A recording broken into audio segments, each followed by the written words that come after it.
માટી કાઢવાને એનઓસી મેળવવા ₹40,000ની લાંચ લેતો તલાટી સહિત 2 એસીબીના હાથે ઝડપાયા।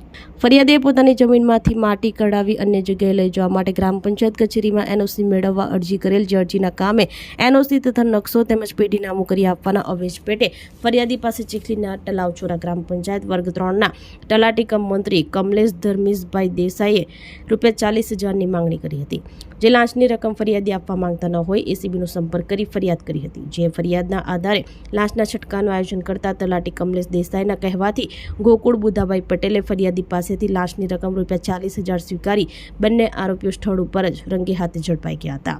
તલાટી કમલેશ દેસાઈ અને ગોકુળ પટેલ બંનેની એસીબી પોલીસે ધરપકડ કરી હતી। ઇન્ચાર્જ અધિકારી બીએમ પટેલ, આઈસી નાયબ નિયામક લાંચ રૂશ્વત વિરોધી બ્યુરોના માર્ગદર્શન હેઠળ સુપરવિઝન અધિકારી આર ચૌધરી, ટ્રેપિંગ અધિકારી પોલીસ ઇન્સ્પેક્ટર વલસાડ ડાંગના જીઆર ગામિતની ટીમે સફળ ઓપરેશન પાર પાડ્યું હતું।